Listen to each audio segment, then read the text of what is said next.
Okay. Lesson number 1 is titled Choosing to Face Your Problems or Struggles. Whatever you want to put problem, could be a struggle that isn't transformed.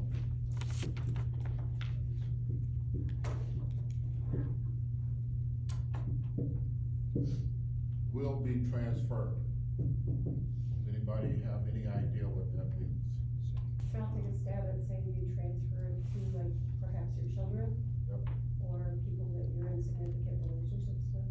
You took a good stab. That's exactly what it means. So when we have trauma in our lives, when we have pain, if that event or situation isn't transformed, we're gonna share it, we're gonna transfer it. So my parents were alcoholics.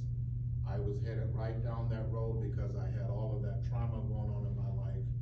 And so don't think that when you have pain or trauma, you're gonna be able to keep it to yourself. That's not gonna happen. You are going to transfer that in some form or fashion. All right, so let's talk about trauma. Many definitions of trauma. This is just one of many. Trauma is an event or series of events or a set of circumstances experienced physically or emotionally that are harmful or life-threatening, having long-lasting adverse effects on an individual's functioning, as well as their physical, emotional, and psychological well-being. You could probably put a spiritual well-being in there as well. So, huge study was done a number of years ago, back in the 90s, around adverse childhood experiences. The short term for that is ACEs. So adverse childhood experiences. Bunch of doctors, a hospital system did this study because they were seeing some very similar outcomes with patients. A certain group of patients had higher heart condition problems, heart failure, hypertension, high blood pressure, strokes, type 2 diabetes, a lot of this stuff, and they started asking questions. And they asked questions about childhood experiences that were difficult, traumatic, or adverse, right? So these are the 10 questions they asked. Was there any physical abuse in the home as a child? Sexual abuse, emotional abuse, physical neglect would be like not feeding your kids, emotional neglect, ignoring your kids, intentionally not connecting with them emotionally. Mother treated violently, domestic violence. Substance misuse within the household, so somebody is addicted to something. Household mental illness, parental separation or divorce, incarcerated household members, so someone has gone to prison or spent some time, extended time in jail. So what the study said was, is if you have 3 or 4 of these ACEs in your life, you are more likely to have heart problems, all of those physical things, become addicted yourself, go to prison, or die early. So 4 major things, right? And if you just look at people that are in jail and prison and places where they're trying to get free from drugs, these things pop up. I have, so what you do is you just give yourself 1 point for each one of these if you have them. So I had physical abuse, emotional abuse, physical neglect, emotional neglect, mother treated violently, substance misuse, parental separation. So I had 7 out of 10. So I've never been to jail. I do have type 2 diabetes. I'm not addicted. I was on my way to becoming, so it really bears itself out, right? And so what we do in here, we're not trying to attack anyone's parents, right? But we always go back to childhood because that's the place where a lot of us get off track. And then that getting off track can take us in directions that we did not want to go. if we had some of these things, right? So you don't need to tell us if you did. You need to look at this sheet and think about what happened to me when I was a child in my household. So whether that was with your parents or extended family or foster care or whatever, in your household, did any of these things happen? Because the chances are they will have a negative impact on you, right? So what we try to teach is, if you think about trains that jump the track, when they go back to investigate that situation, they don't just look at where the train ends up. They go back to look at where the train went off the track. Was there a problem with the tracks? Was there a problem with the train? Was it weather related, whatever? So that's what we try to do. So again, we're not here to be attacking your parents. We're gonna share what happened to us as children, to try to connect with you and maybe raise your awareness.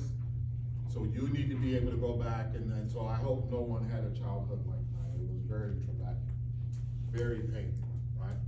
But often that's where we get off track. All right, you're up.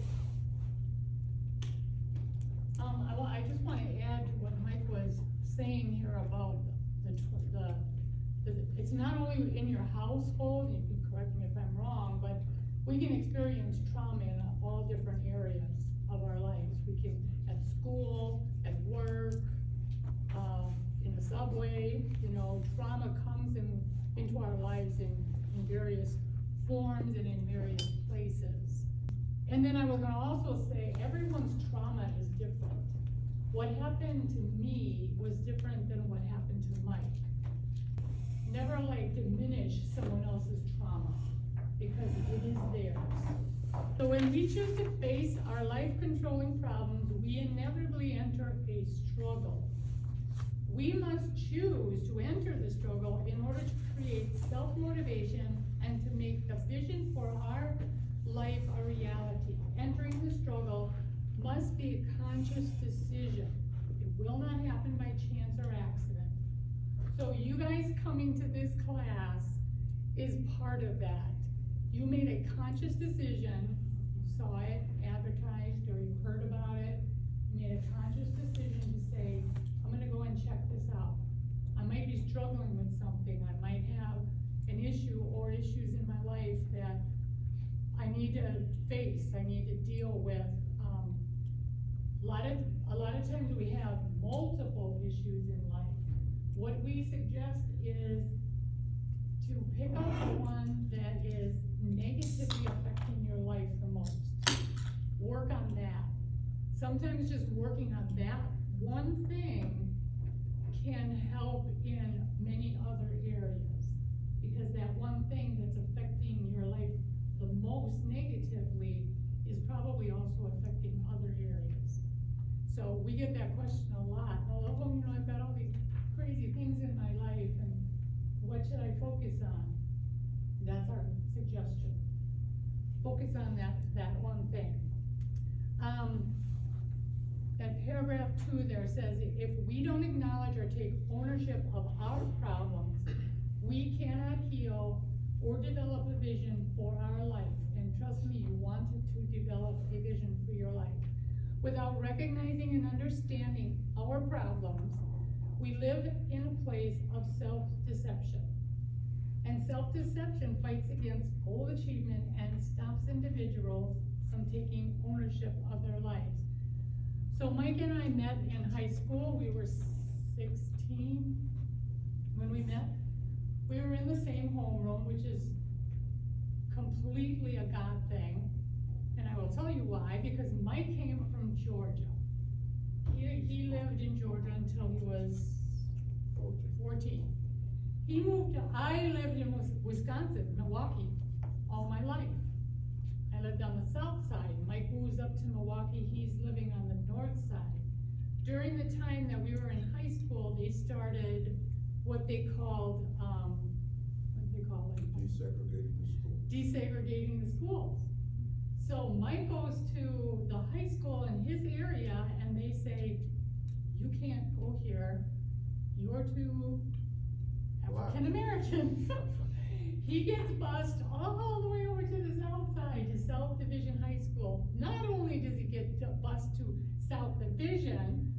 he gets put in my homeroom. I always called it my homeroom. Lucky you.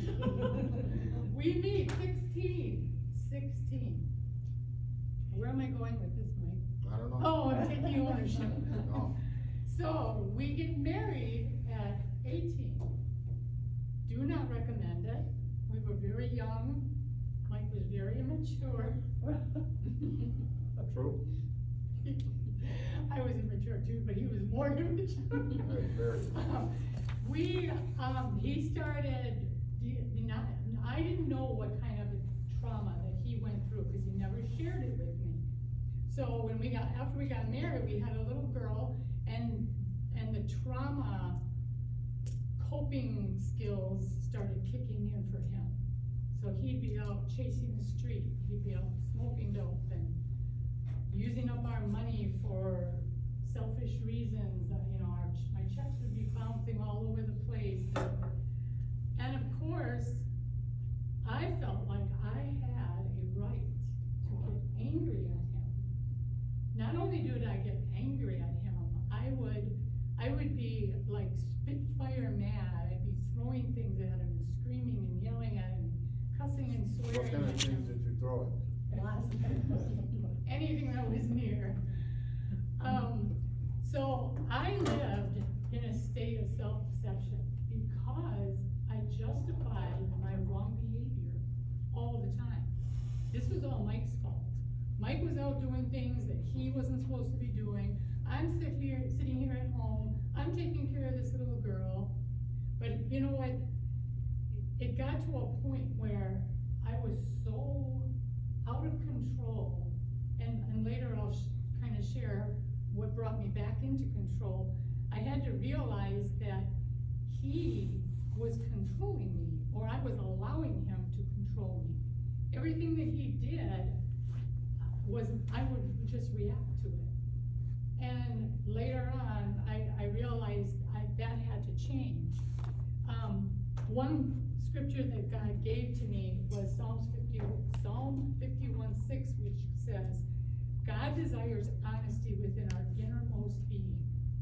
He wanted me to be honest with myself and face who I really was, and the fears that I had because of what he was doing, and which caused me to react the way that I was reacting. So we want you guys to enter your own struggle. And again, your trauma is different than ours, your struggle is different than ours. But struggle, the basic definition of it is to fight violently with an opponent, to make great efforts, to strive or labor. So we would never tell you that we had an easy road to recovery. It was challenging. There were decisions we had to make that were hard, and there was behavior we had to change. We had to change it. I had to change my behavior towards Mike. He couldn't change it for me.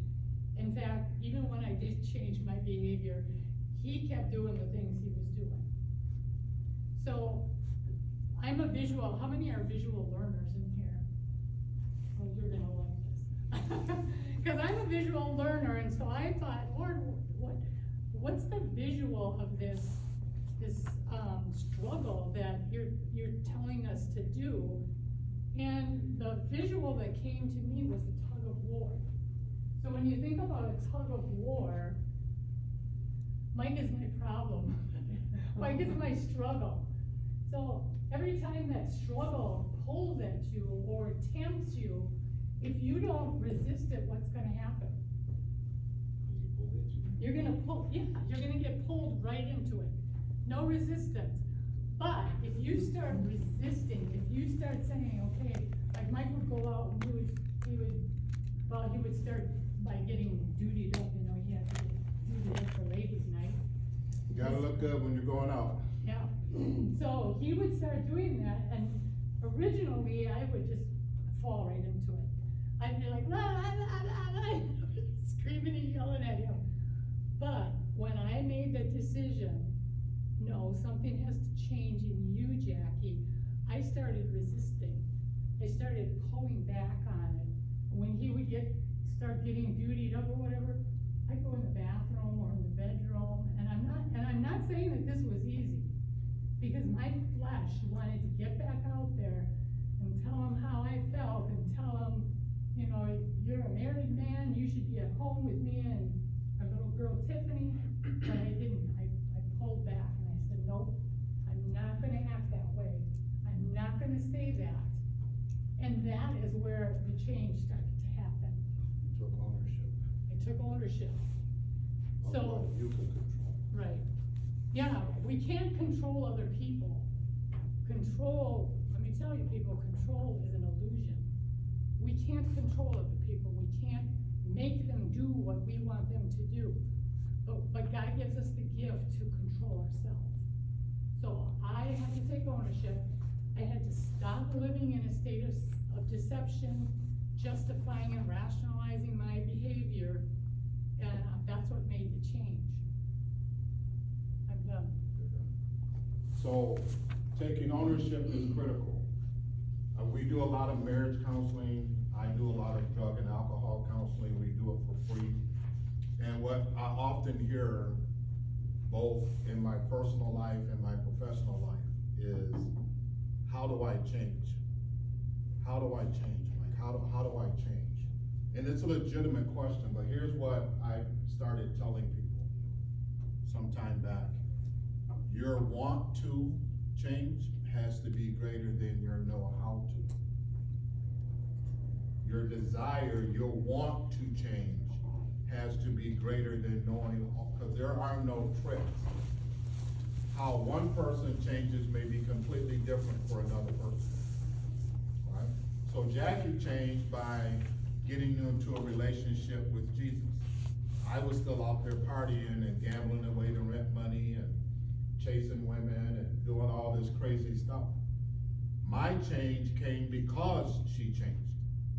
When I saw the difference, when I couldn't get her into a fight, when she took ownership of her and her thoughts and her beliefs, it had an impact on me because she stopped trying to control me. She had every right to be upset with me.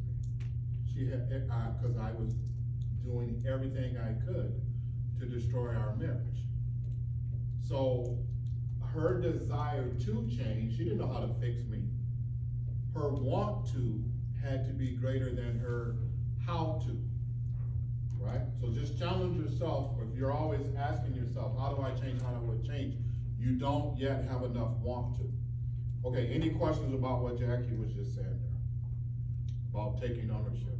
Absolutely critical.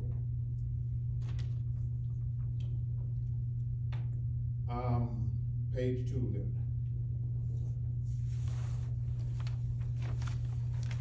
Okay, if there is no struggle, there is no progress. So when I was going to college, studying counseling and clinical substance abuse, I had an instructor that said this, right? And I always make a little joke about it, but it was kind of true. He said, listen, you need to write this down. I'm about to say something very, very important. So we're all like, speak on. And he said, if nothing changes, nothing changes. It must be more, And then he explained it, that if nothing changes, if we continue to do the same thing, in other words, there is no struggle, then there isn't gonna be any change. So he told this story, this little illustration of a man walking down the street and he falls into a hole and he gets bruised up, but people pull him out. The next day he walks down the same street, he falls into the same hole. This time he twists his ankle and he gets bruised up and cut up, but people pull him out. The next day he walks down the same street, he falls into the hole, he gets hurt. He aggravates that ankle, it's more painful, he's more cut up. The next day he walks down the same street, he falls into the same hole. Nothing changes. The next day he walks down a different street. If nothing changes, nothing changes. If you keep doing the same things, there won't be any struggle. Because you won't be taking ownership, you're continuing to rationalize and justify in your mind that, well, what I'm doing isn't killing me, but every time I fall in that hole, I'm getting more and more hurt. And who knows, the day will come you fall in that hole and you can't get out, right? All right, so if there is no struggle, there is no progress. It's kind of like being on a diet, right? You weigh yourself and you set a goal, I wanna lose X amount of pounds. So obviously you have to start eating differently and maybe exercising, right? And then you get on the scale after a period of time, maybe a week, 2 weeks, and you look down, you go, oh, I lost X amount of pounds. That was the struggle that led to the progress. Well, 1A, power concedes nothing without a demand. Power concedes nothing unless you put a demand on it. Drugs will not leave you, anger will not leave you, whatever the problem is. So we have dealt with people in here over since '09 that have been addicted to drugs, alcohol, cocaine, marijuana, prescription medication of all kinds. We've dealt with people addicted to pornography, gambling, eating, anger. I mean, just, all kinds of stuff. None of that stuff will leave you until you make a demand that I am gonna stop walking this way and I'm gonna go that way, even though it may be painful, uncomfortable, unfamiliar, and unpredictable. We'll talk about those triplets later. 1B, struggle is the first sign there's going to be a change.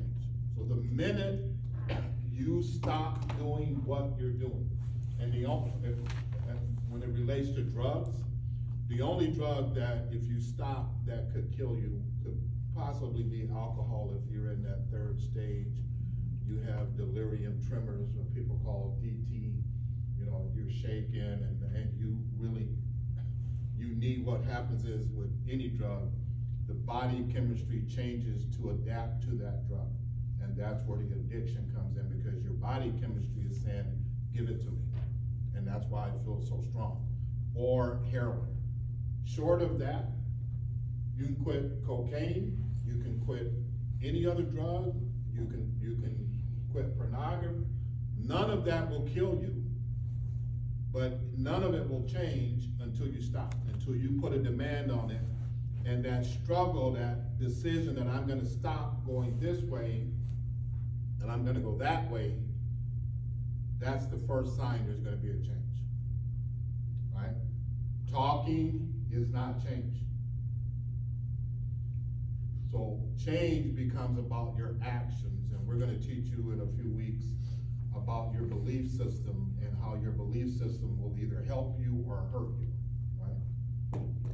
1C, the struggle is most often your personal goal. I'm gonna lose X amount of weight, I'm gonna stop drinking, I'm gonna stop whatever it is that you are struggling with. Giving myself permission to be angry, which is like an addiction, okay? So let's talk about these 4 levels of personal growth, because most of us focus so much on behavior. I'm gonna leave that up to you. Another side. All right, Oh, another side. check it out. Good old Pastor Stephanie. Good supplies. I'm pretty slick. Could've flipped it too. Pardon me? Could've flipped it too. Yeah, I'm not that smart. You'll find that out as we go along. C's get degrees. Everybody go to college, they pretend they were all A's, and the C's get degrees. Okay, first level of, change that we need to look at our personal growth is the conduct. Now, you guys should know this, I should be transparent. I wrote all of these first 7 lessons, and I can't remember them anymore. Part of it is because I'm getting old, and part of it, I got too much stuff in this big head up here. I used to be able to remember this stuff like this. So conduct really is the lowest level But here's where we get stuck. Why do you think we get stuck here? So what we're talking about is behavior. Why do we get stuck on our own behavior and the behavior of others? What do you think? It's natural, it's normal. Yeah. Habit. It become habit, can become habitual, yes. It's your coping. It's hard to control. Can be hard to control, somebody said coping, Coping with it. right? Yeah, behavior becomes the only thing that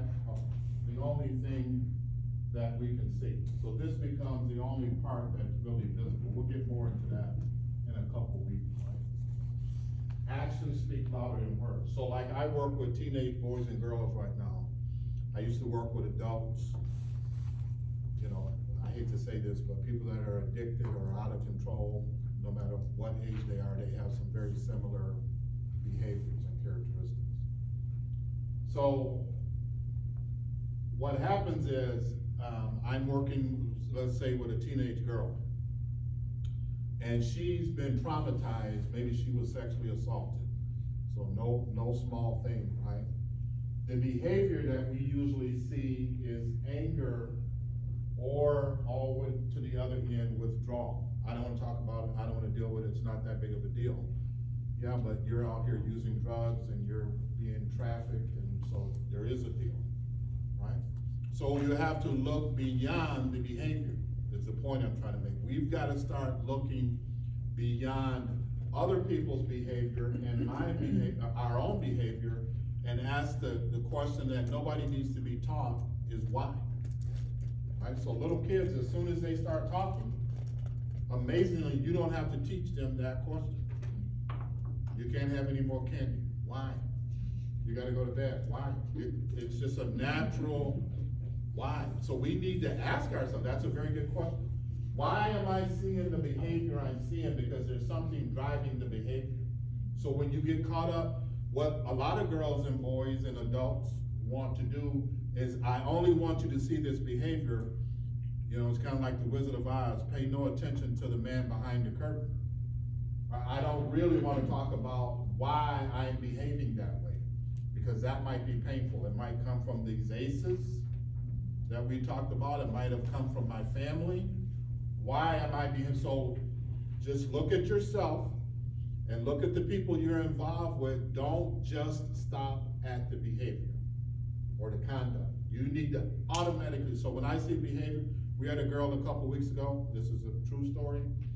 She had found some glass outside. Staff wasn't paying attention, took them outside for a walk.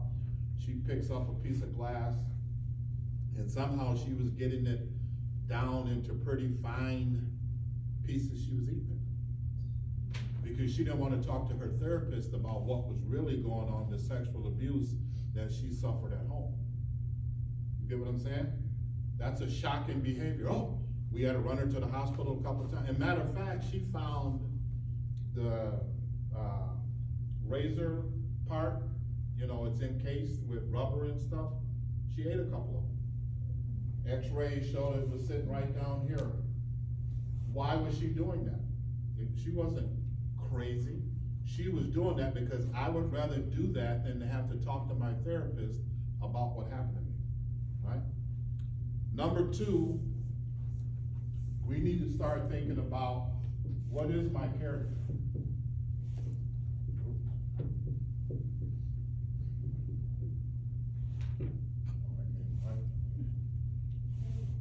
Oh, see, now, that's the problem here.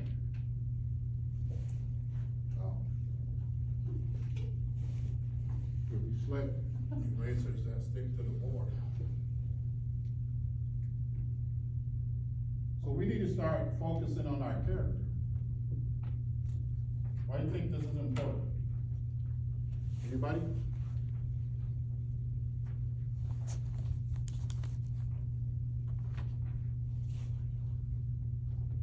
You guys aren't gonna intimidate me with your quietness, I can tell you that right now. I love to talk. Character starts to talk about what your reputation is, what you're known for. Right, so you get known for stuff, basically by your behavior. Are you a person that follows through? If you say you're gonna be there, do you show up? You're gonna work on, your reputation. So people can only see your behavior. They can't see your intent. We give ourselves a lot of credit for our intent rather than our impact. So let me quickly demonstrate that. So my wife has on tonight she has on black boots. So if my intent is to compliment her and I say to my wife, oh babe, those are nice boots, but you should have got them in blue. And you should have got them all the way up to your knee. This is no longer a compliment. My intent was to compliment her. What I did, because words are behavior, what I did was critique her. So we give ourselves credit for our intent, which causes, and not our impact, which causes us to run from our character, our reputation, right? So the average person can only see your behavior and your conduct. And so if you find yourself always trying to explain your behavior, yeah, that's not what I intended to do though. You misunderstood me. I didn't intend. It's a sign to you that your behavior isn't matching your intent. And the only person that can be responsible for that is you, right? I gotta get down tonight when we get home, I gotta do some more crunches. I didn't always have this. I've been talking about it for a while. I lost like 37 pounds last year and I gained back about 15. So I'm still on the plus side, but if I don't get a hold of this again, whoop, I'll be back up to 240.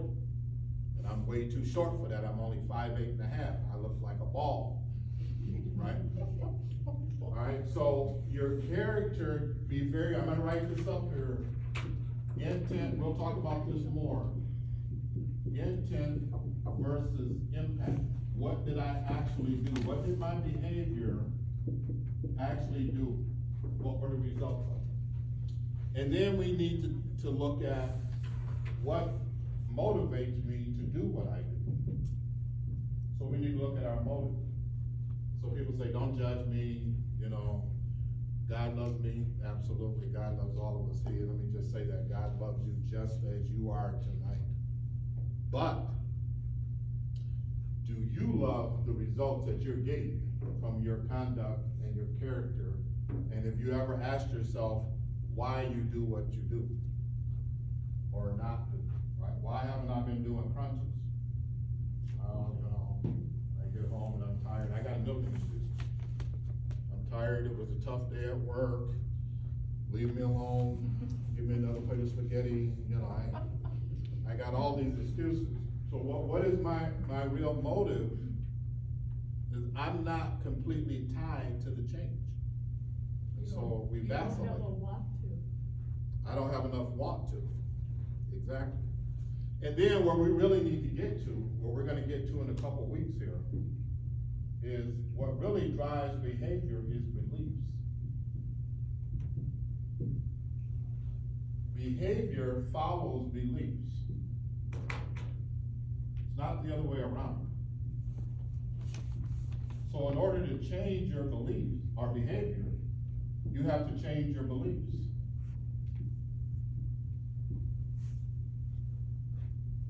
We're gonna hammer this because it's true. So people say, Mike, teach me how to count backwards from 100 so that I won't get angry. Yeah, that's not gonna work because you still believe you have a right to get angry. Mike, why do I drink? No, because you still believe that I have a right to drink. Right? And so that's what we really are gonna be honing in on. Each lesson is gonna start building toward this. So we're not trying to trick you, we're trying to be as transparent as possible. This is where we're headed. Your behavior, your beliefs drive your behavior. My belief was, I grew up in a family in Georgia that had problems with drugs. All the men cheated, including my grandfather. All my uncles cheated. There was domestic violence. I grew up in a violent neighborhood. People were using drugs. So those became my beliefs. oh, men get married or get into relationships to cheat. So as soon as I get married, you know, I'm looking around. I should be at home, I need to commit to her, but my beliefs hadn't changed. So there was no way my behavior was going to change. There was no way that that was gonna happen. So if you are trying to rationalize, you know, I still wanna drink, I still wanna gamble, I whatever, overeat, give myself permission to be angry, the behavior isn't gonna change. Okay, you're on, right, yep. Oh, let me talk about comfortable, familiar, predictable real quick. Triplets. The triplets. So these jeans I got on are about $15 from Costco, but they're comfortable. They're very familiar. I'm 62 now, so I don't care what my jeans look like, because I got a hottie over here. We've been married 44 years. So I'm not trying to impress anybody. Oh, thank you. Right. Besides, she needs money to buy these boots and stuff. Okay. In order to change, your beliefs are going to have to become uncomfortable. To some degree, you're gonna have to challenge yourself to do things that are unfamiliar and unpredictable. I was drinking a lot of alcohol. Every day I'm smoking weed. They were very comfortable.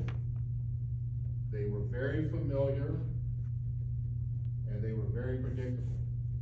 I knew that if I drink enough alcohol, if I smoke enough weed, I'm going to get high. They're mood altering substances, and so my mood is going to change, right? So sometimes it's not drugs, it's anger, it's fear, it's whatever it is. We need to look and ask ourselves, what is so comfortable in my life that I just do it and I no longer even think about it? Who's so comfortable in my life that really should be? Should I really be hanging around? I'm the only married guy hanging around with a group of 3 or 4 guys. Or what did I say? Yeah, I'm the only married guy hanging around with 3 or 4 single guys.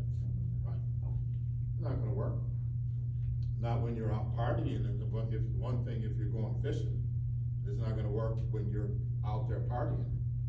They're not even married. I'm the only guy that's married and I'm out there with them. That was comfortable, that's how I grew up, that's what I saw.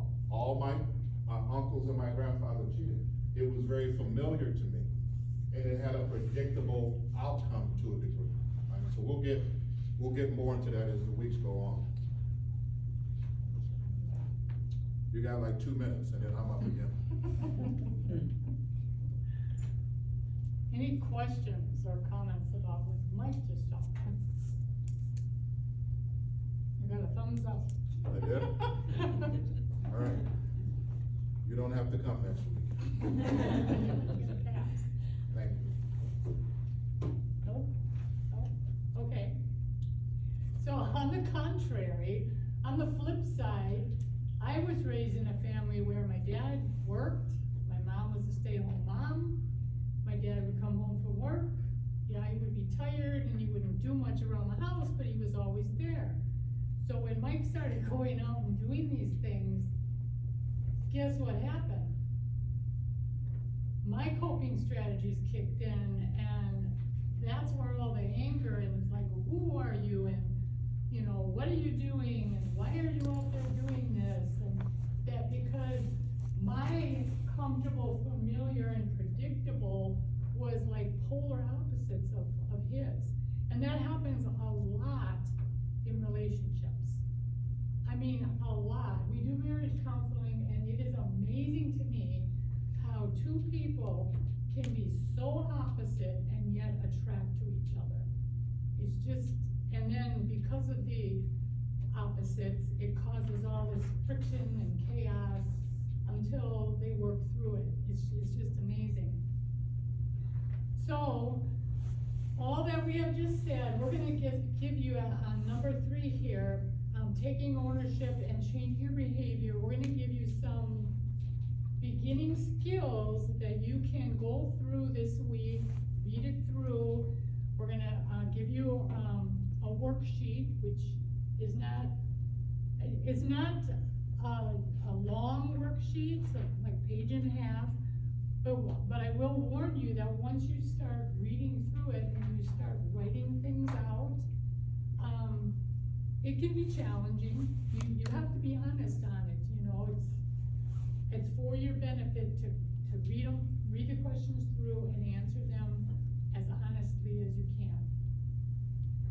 So if you look on your page again there, acknowledge that there is a struggle or a problem, and this allows you to take ownership of that problem. Again, everyone is different, everyone has a different struggle, everyone has had different experiences. The second one there says acknowledgement is unique to you, which is what I just said, because you're the only one that can own your problem or problems. This allows you to apply your unique focus and insight onto the problems. For each one of us, Mike and I, like I said earlier, we both had different traumas, we both had different experiences, we both had to take ownership individually. I couldn't take ownership of his. I tried to do that, and that's why I ended up trying to always, you know, control what was going on. I wanted the best for our marriage, but I could not take ownership of his problems and his struggles. I could only take ownership of mine.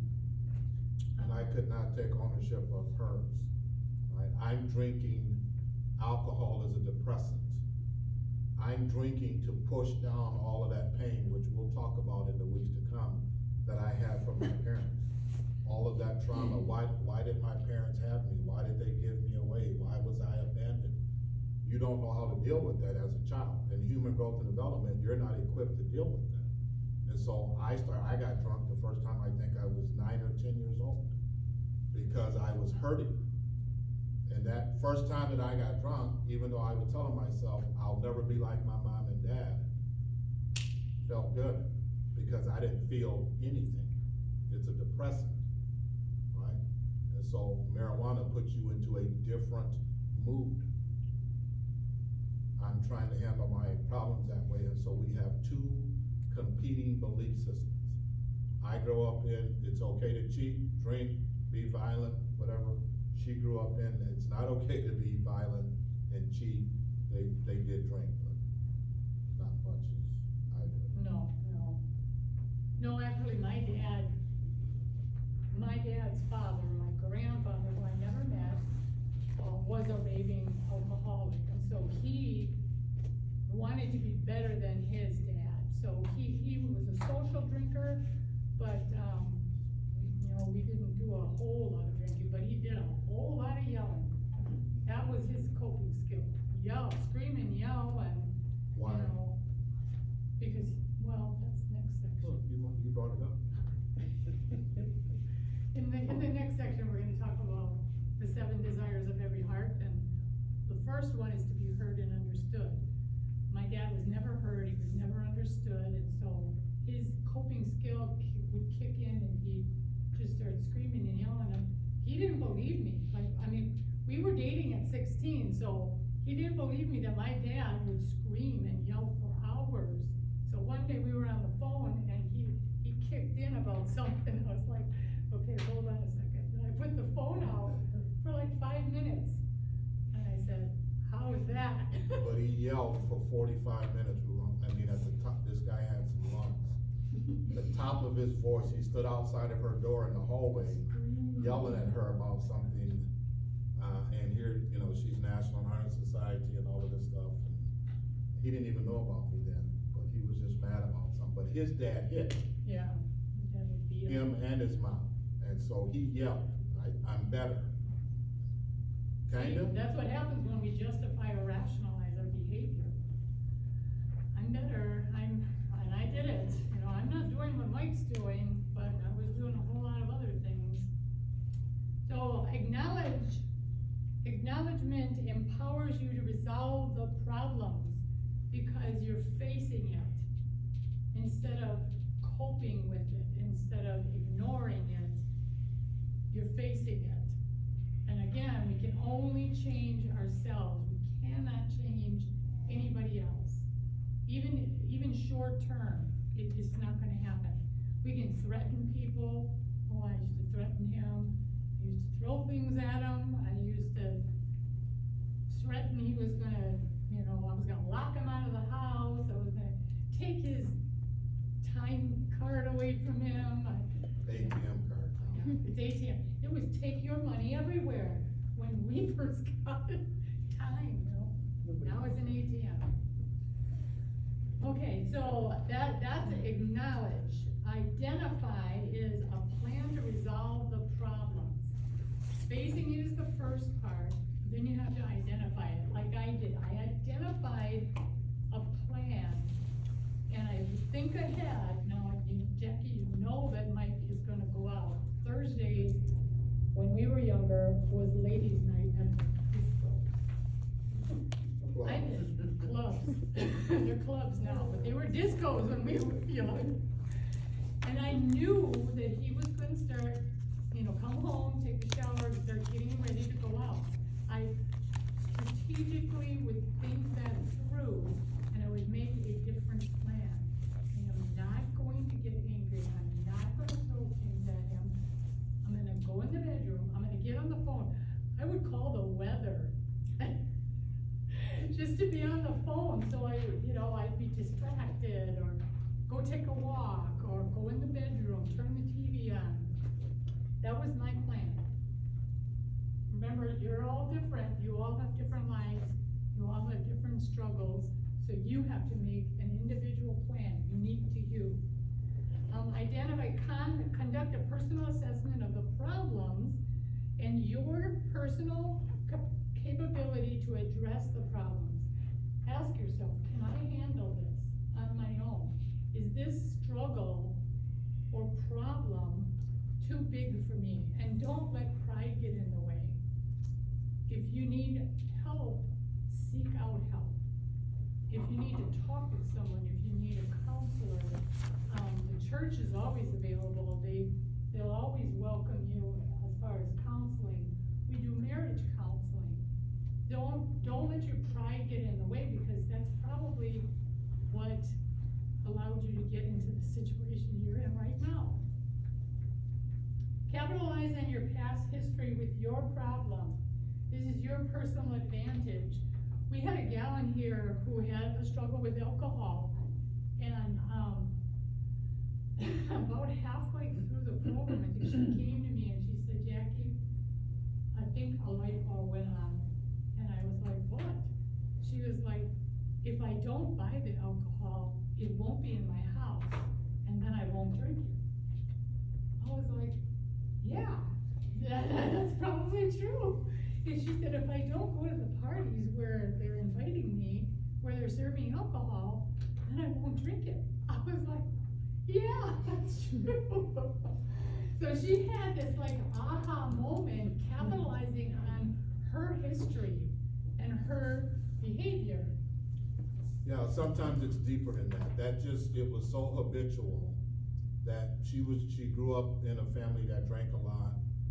She always had alcohol in her home. Sometimes it's deeper than that. And here's what I mean. All of us know where the problem started. We don't always want to admit it. All of us know how. Like I said, I was hurting as a little child. I get drunk at 9, I'm thinking, wow, that felt pretty good, because I didn't feel anything.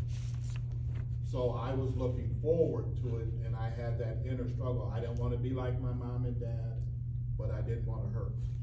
So I'm pulled in both directions.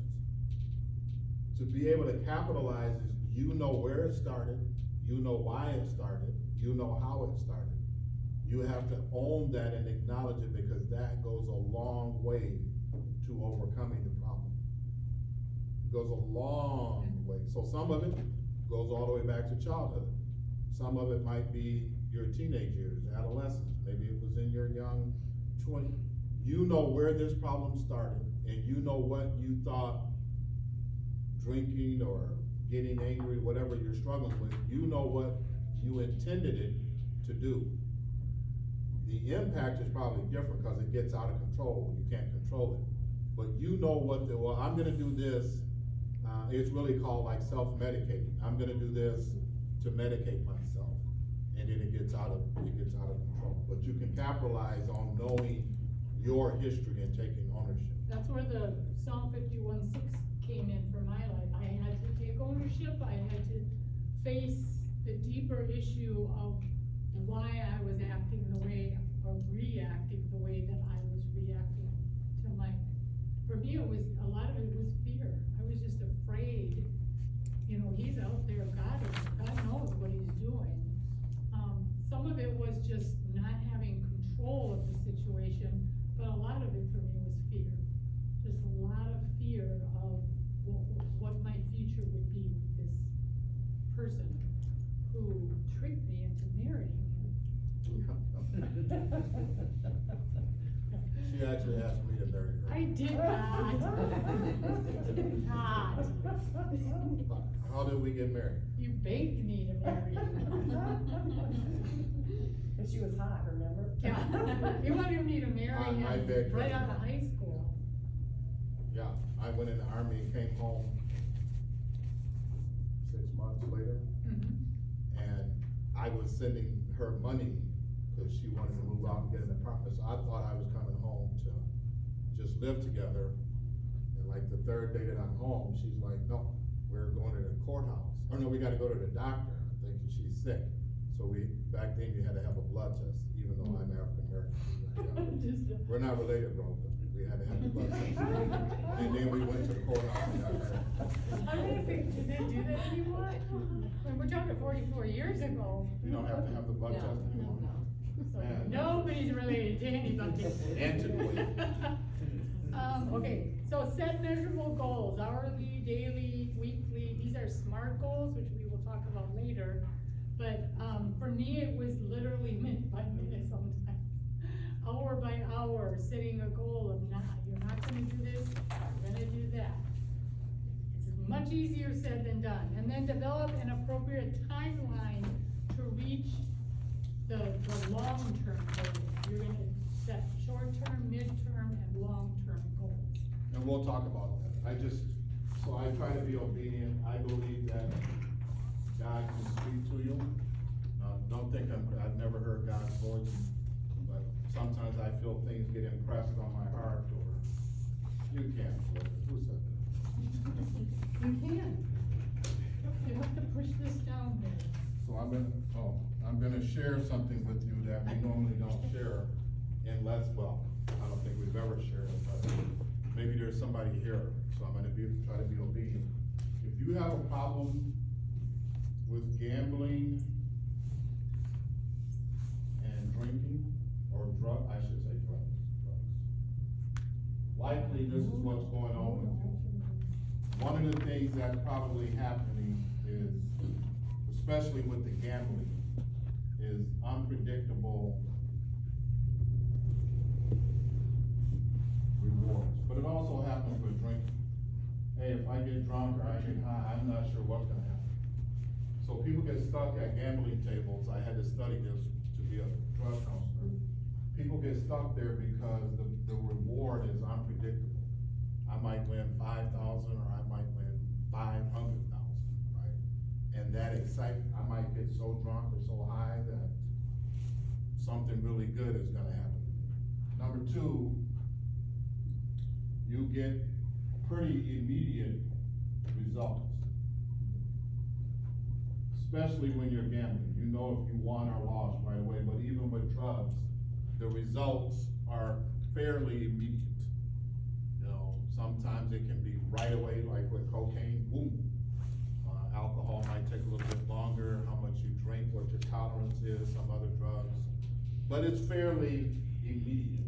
I don't have to like go to work all day and wait for the results at the end of the day. If I do drugs or gamble or something like that,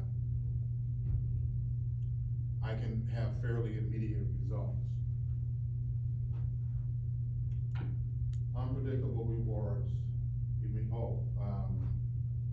pretty immediate repeatability.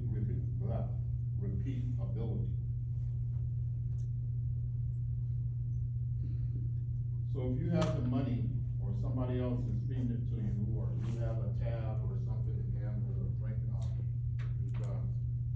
These are the three things that help to get people addicted. So I just felt like I should share that. I've never shared this in the Arise program, right? So look at that. Are you excited? And what happens here, people get excited and they have adrenaline.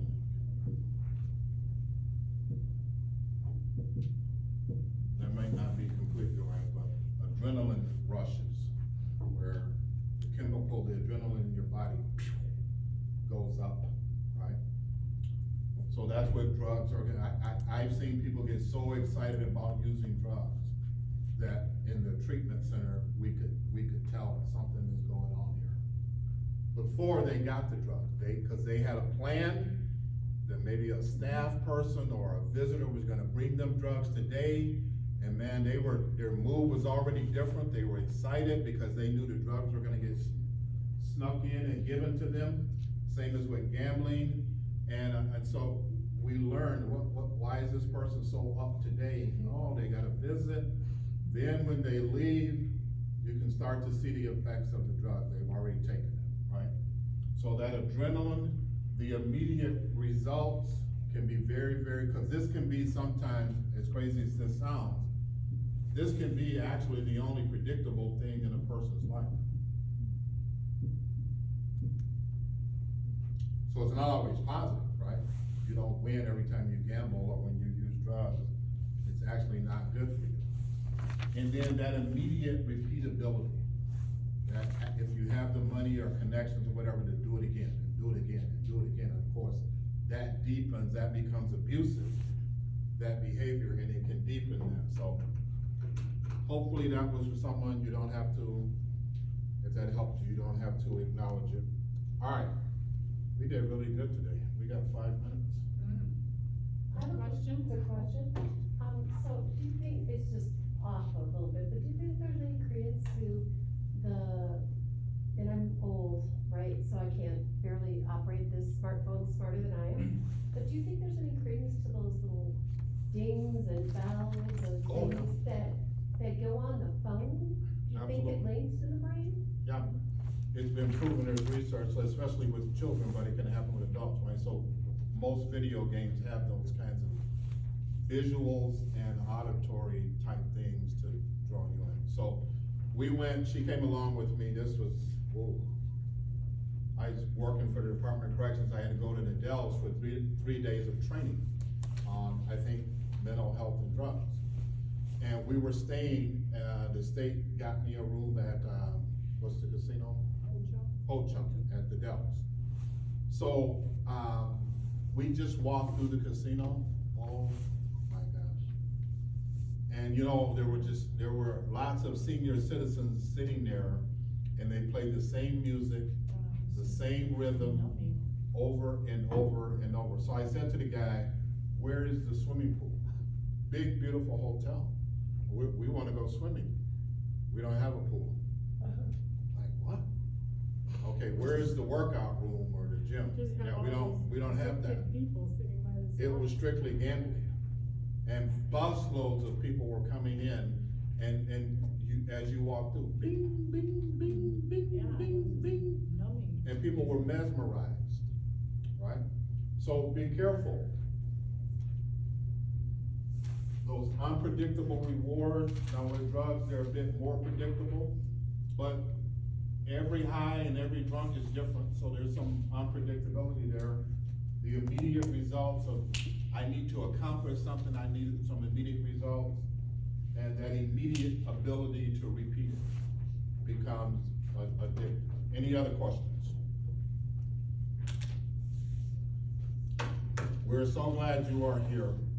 We want you to know that God loves you, no matter what it is that you are struggling with.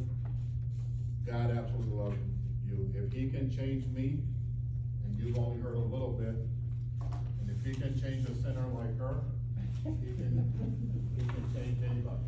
So I love my wife dearly. Thank God she didn't divorce me.